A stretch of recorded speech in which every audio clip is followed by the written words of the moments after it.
I have the pleasure today of being joined by Ewan Thomas. Ewan is the head of APJ for the Office of Field CTO at Okta. Ewan, great to see you. Thanks for making time to catch up with me. Great, Des. Happy to be here. So for our audience, just before we kick off, Ewan, just to let them know what to expect, we're going to have a great conversation with you around your role, what that role and remit entails, what a day in the life of Ewan Thomas as the head of the APJ, part of the Office of Field CTO at Okta involves generally, although I'm sure there's no such thing as a standard day. We're going to talk broadly about Okta, the organization, also Auth0, and then we're going to pivot on to your sponsorship of ExecOps for both Melbourne and Sydney, coming up on October the 22nd and October the 28th, respectively, for Melbourne and Sydney. We're going to get your thoughts around what the sort of event brings to the table for your organization, and also we're going to flip the coin and look at what attendees can look forward to from yourself and your team, and your advice on how to get the most from these sorts of events, given that you're a consummate professional for events and so forth. And then we're going to get some details on how to stay on top of what's news from you professionally and also Okta the brand. You, and I wonder if you could just kick us off with a little bit about your background and how you came to this amazing role, and we can delve into some of the detail then of what a day in the life of Ewan Thomas is like. Yeah, sure. Bit of background. I've been in identity for a little over 15 years now. Originally from South Africa, based here in Sydney, Australia. One of the things I've enjoyed about my time at Okta, which has been about 6 years, is the growth within the organization, the opportunity that's come about with me leading this Office of the Field CTO, which is a fairly new organization within the pre-sales realm. What this role is effectively doing is being the voice of the product for the region, making sure that we advocate for APJ's needs on our roadmap. It's the intersection between sales and the capabilities and outcomes your business need to achieve. So my team are there as an escalation point for our account teams to be able to get you the best support you're after.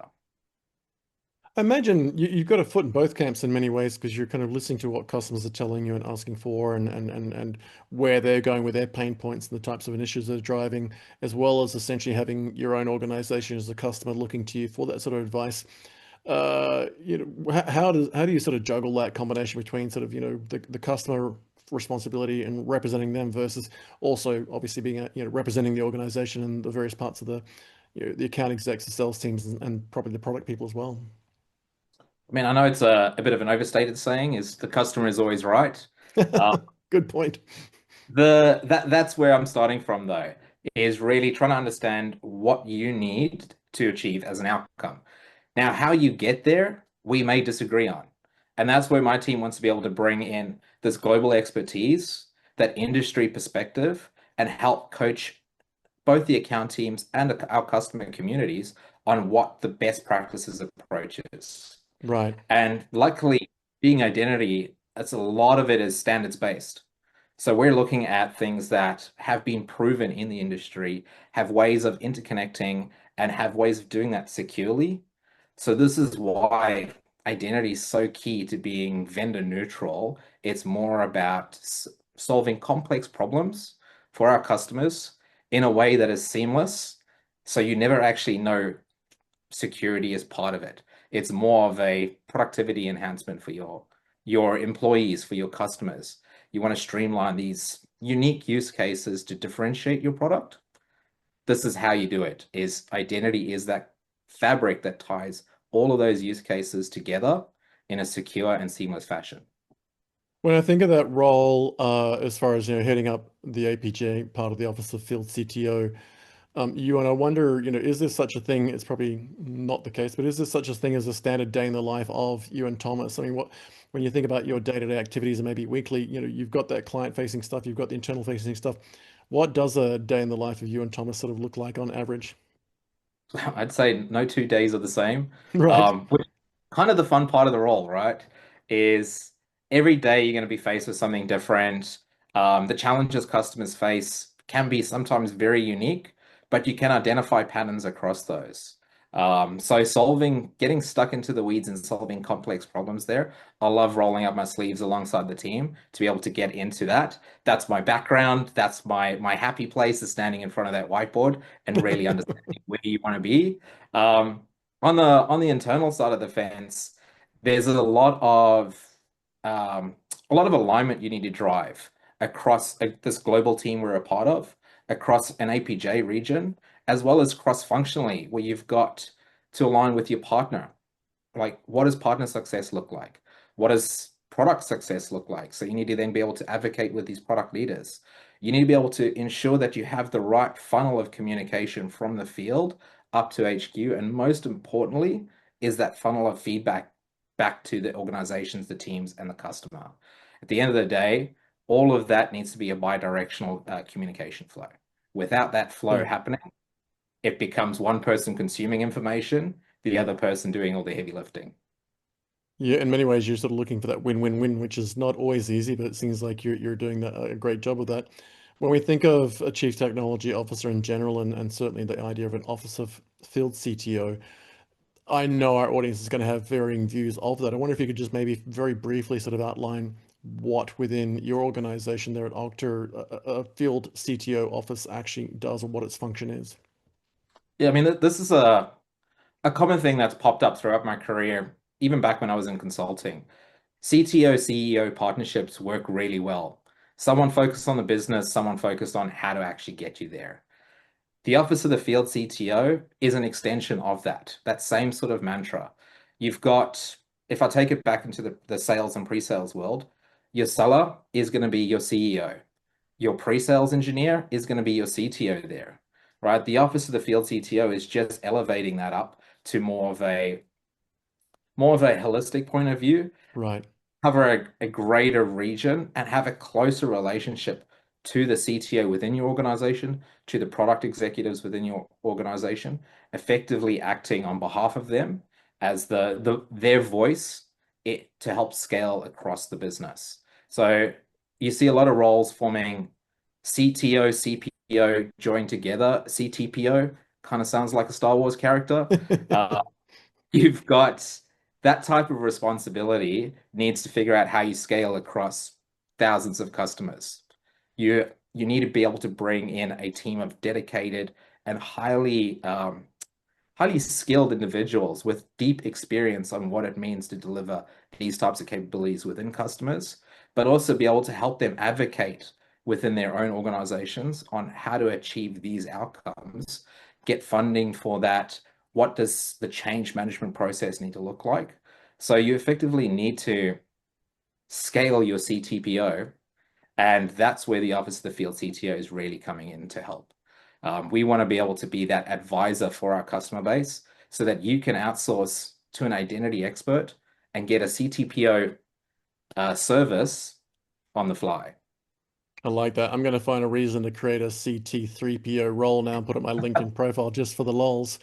Um, Yeah, when you break it out like that, it makes a hell of a lot of sense. And I think it's one of those things where I suspect our audience now, we're going to have a whole bunch of people who are very keen to reach out to you at the event, and even just have a conversation about your career path and look at how they can actually get into that type of role in their own organizations and essentially, create an office of CTO slash field CTO. It sounds amazing.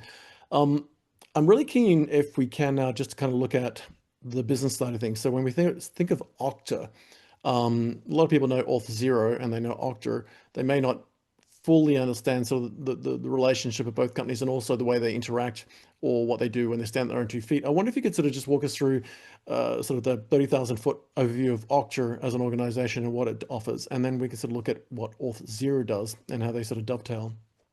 Awesome. Yeah. So Okta as an organization has a few different clouds. It is one platform with multiple clouds there.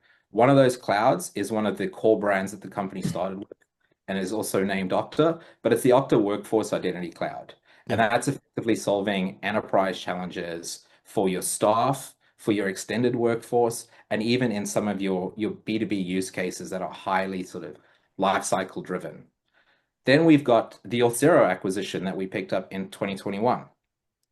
High focus on B2B, B2C, building out that consumer service. How do we help you scale your business, make things repeatable and friendly for your development teams, for your product teams to be able to innovate with?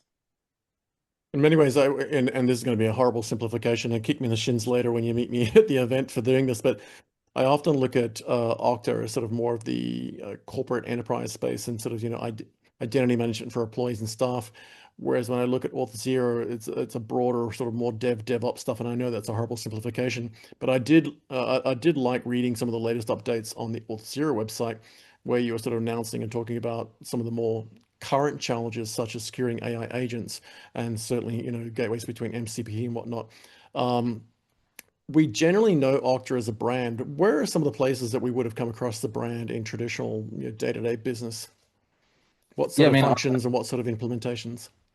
so like focusing on the Auth0 side of the fence here, we definitely you would have heard a lot about Auth0 if you were in those developer communities. Yep. That's where the brand grew from. So it's like you're saying, that enterprise side of the fence, that is something that's really evolved in the last couple of years. Is we're starting to notice how organizations, enterprises are building their consumer-based applications as product teams within the business. Right. So they're running more streamlined, more closer to an engineering-based org than, or like a startup within the larger enterprise, which means they're looking for these tools, one, to help them scale, but two, that helps them innovate in the languages they're used to programming in. You don't want to hire someone who's specifically, here's my identity person.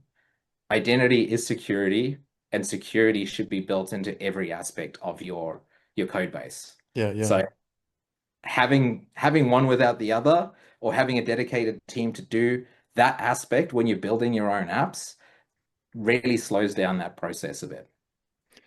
And for folk who tuned in, I'd love just for one last point, if I can. I mean, when we think about identity management or access management, we think about single sign-on and multi-factor authentication, even device access. It isn't always obvious that that drills all the way down to API level, right? So you've got everything in the entire stack from the API access management for a developer, or even just the ecosystem if it's a closed API, all the way up to the front of the screen where I'm effectively punching in potentially 6 digits for multi-factor authentication to get into an app. Yeah, I mean, it goes even a little bit lower than the API layer as well with fine-grain authorization. That comes Right. down to data classification, which is probably the number one important thing you need to do when you're thinking about rolling out AI within your business, either for your workforce or more importantly for your customers too. And on the other end of the spectrum, particularly from an enterprise space, you also do a whole swath around identity governance, for example. And these days with data privacy, data protection, and a number of breaches that are happening, I imagine that's a big growth area for you as well. There's that whole governance component around how we're managing identities, how we're logging, and how we're tracking, and what sort of audits can we provide, what sort of reporting can we provide internally and externally. That must be a huge growth area for you guys now, particularly with the amount of risk there is in data protection data privacy. Yeah, I mean, massive. And it's probably been one of our fastest growing products we've released, especially on the workforce side of the fence, is our governance product is an extension on what we've been doing for years, which is lifecycle management, but it's really bringing in that layer of governance over the top of that, right? So how do you audit that situation? How do you do it in a way that is simple for admins to establish, for managers to review? Nothing worse than getting end of a quarter. Here's 50 things you need to do on top of the other things you need to do. And then add on top of that, here's a list of all your users. Can you review all the access they've got? Right, yeah. How many folks are just putting tick yes to all? That's one thing off my list, versus actually understanding what that access means. So being able to contextualize that and then remediate that immediately is where that platform story comes in. So Yeah. having that governance, having that lifecycle management complementing that, two sides of the same coin. But most importantly, is that access management story that comes with it, that privileged access management side of the fence too, is you want to be able to do that lifecycle management. You want to do that governance layer, and you want to be able to remediate these actions almost immediately. So having it plugged in directly to these solutions allows you to do that in a single platform. Yeah, I like that. And when we think about a lot of the core features, you're talking about sort of, some of that connectivity, the authentication. You also do machine-to-machine connectivity, but I know you've rolled out recently Auth0 for AI agents. Tell us a little bit about sort of the emergence of the need to provide authentication and identity mention at agent level where there isn't an actual human involved, but you're validating that this piece of logic, this AI, generative AI or GPT, acting independently is allowed to connect and the types of access it's allowed, what sort of rows, record systems and so forth. Because that there's an explosive boom on those things and everybody is vibe coding them, but very few people seem to know that there's a solution, particularly like yours at Auth0 for AI agents. Tell us a little bit about that and how that sort of emerged. Yeah, sure. The boardroom right now is telling the business to go use AI. This is how we scale our business. This is how we maximize our outputs. So AI is there. It's not coming. It's going to be Hmm. adopted quicker than the cloud was when that happened a couple of years ago. So we're seeing that those similar conversations happen, but instead of happening over years, these are happening over weeks. The scariest part of that is a lot of the AI today don't have the guardrails. We're still evolving the standards. Now, standards can take a while to actually, one, define, and two, get adopted across identity standards, across the different vendor integrations that are needed. With AI agents, one of the key things we're doing with Auth0 is making that simpler. So while we're actively working on developing that standard, we're pulling in different vendors to help support the development of that standard so that on day one, when you deploy your product, you can say that the guardrails are in place. This is going to be secure by design, and you'll have an ecosystem to integrate with. So that's one of the Awesome. key things around why Okta and Auth0 are investing so heavily in providing that AI framework for you. Now, before we pivot into your sponsorship of ExecOps, I also want to just give a shout out to your 2025 edition of your Customer Identity Trends Report. It's an annual thing you put out. I always look forward to having a good read of it. I tend to print it out and make notes on the thing. For our audience tuned in, and wherever you see this interview, whether it's on our YouTube channel or whether it's via digital social platforms, we will have links to all of this, to both Auth0 and Ox's website and the BeerOps.io website. We'd like you to register as early as possible and get in there. And even if you get a note saying that you're on the wait list, at least that gets you in the ecosystem. You get all the newsletters and updates and announcements, and certainly any news that comes out of the Okta team through the BeerOps community. And if someone drops out for some reason and can't make it, you'll get a seat because that wait list is there for a reason. But you've just you recently put out your 2025 Custom Identity Trends Report. I imagine that this is something that, like me, most people probably, I hate to admit it, print it out and start making notes on it. You probably go into meetings and see copies of this lying around, or at least see it on iPad screens where people are like, okay, I need to have a conversation about this. I wasn't aware of this. Is happening to us. Yeah, for sure. I mean, it's probably one of the most powerful reports we put out. It's great because we've got such a broad customer base to be able to source a lot of these insights from. Mm, The fact that we're pulling out these trends, identifying that, working within the communities and the industries to highlight key areas where there is risk involved yeah. and where there's a lot of opportunity too. So if you're looking at how to better scale your organization, that report right there will be a gold mine for you to dig into. You'll be able to identify how better to leverage your different consumer identity strategies to power increased revenue within your organization, optimize your development teams, your engineering efforts, driving better experiences for your end users. There's a lot of advice that sort of comes out of that report, which is really powerful. Yeah, it's a must read, and as I said, we will have links to that to everyone that's tuned in, wherever you're watching this, to all of that. I think it's a must read. As I said, I printed it all out. I mean, you've got some obvious things around your annual key findings and so forth, but you had some great stuff around customer experiences, and also there was an idea that came out of this year in particular around customer experience and attitude, which I thought was an interesting thing. You've got all the usual things around risks and customer identity. There was a whole section there around where AI is now sort of interacting into the customer identity, which I think is something that needs to be carried into boardrooms. So at the risk of sounding sycophantic, Ewan, I'm highly recommending that everyone tuning in and at the event grab a copy of this in electronic form, maybe not kill a tree like I do. It is a must read.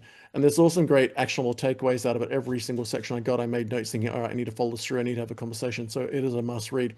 So when you do get a chance, not only check out the Okta and Auth0 websites where we'll have a link, but grab their latest 2025 edition of the Customer Identity Trends Report. It is a must read.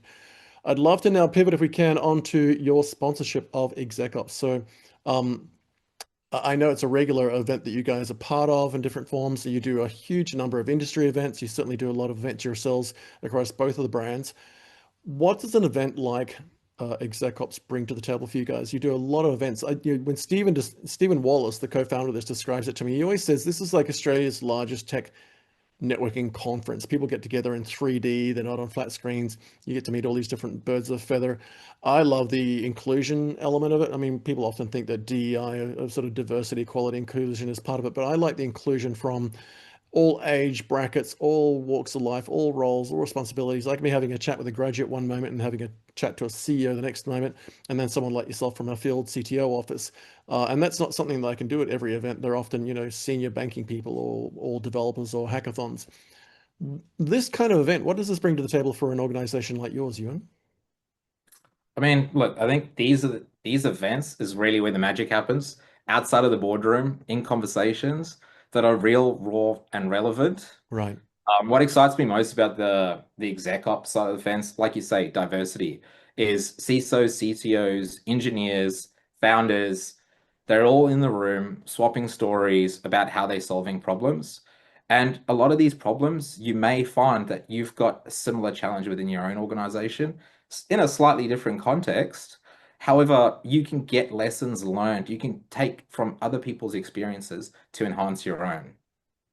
Yeah, I So like like that. I feel like it creates this space that sort of blends technical depth and business strategy, and then combines that with a bit of fun, which is great. Yeah, and it's not, I don't think it's written anywhere, but there's effectively a Chatham House rules arrangement as well as whatever's talked about there is comfort and confidence.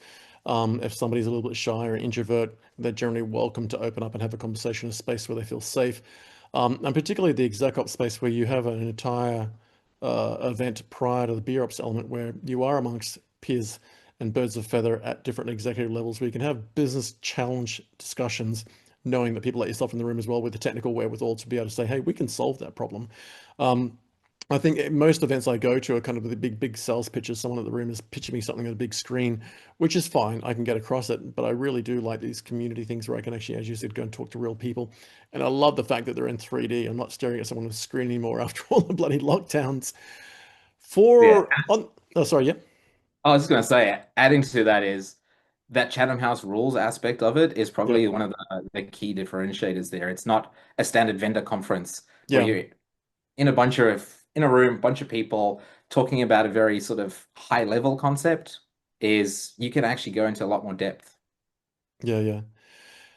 On the other side of the coin, if you wouldn't mind just for a minute or two, you've done a lot of these events yourself. You've come up through the ranks and you've got an amazing role. What's some of the advice you would give attendees who are coming to both the Melbourne and Sydney events on October the 22nd and 28th, respectively? Not just to meet you and your team and come and visit you on your booth and have a conversation about what you can do for them and with them, or maybe even your career path, how you got to where you are now. But what's some of the homework they can do prior to the event to prepare, and what sort of things should they be thinking about on the night to get the most out of these sorts of events in your experience? Look, I mean, I still attend these events with eyes wide open. Hmm. Um, the way I prepare for these kind of things is one, taking note of who the vendors are all there. Two is what are your organizational challenges? Take a moment to take stock. Is what are you trying to do today? What are the problems you're struggling with? And what do you think you're going to be needing in the next, 12, 18 months? If you can come with a lens of here I am today, here's where I want to be, here's some of the challenges I've faced along that way, you'll be able to have far more meaningful conversations with the experts in the room. I like that. Great advice. And I wonder if you'd wrap us up. We really appreciate getting some insights into you and your background, your role, and certainly what the Office of Field CTO it does at Okta. And I really appreciate the insights into two parts of the brand with regard to Okta and Auth0. Some great tips and advice around how to get the most from the event there.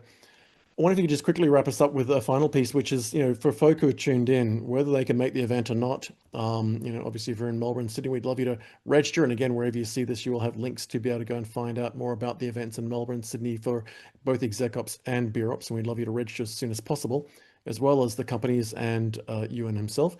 And we recommend follow all of those and bookmark the website. But for folk who, whether they can get to the event or not, maybe they're somewhere else, maybe they're in Perth or Adelaide and they can't get to it. What's the best way to keep up to date with what both Okta and Auth0 are doing? And certainly yourself, I mean, the brand and yourself professionally, and maybe even how to join that conversation in digital social spaces. I mean, again, I think these events are a great place to actually learn and get in touch with people to be able to have those deeper connects. Um, At a more scaled version is we do have newsletters, so you can subscribe for those. On Auth0's side, we have a developer community that is bustling, so get involved as part of that too. Sign up to be part of that community. Stay engaged, communicate through.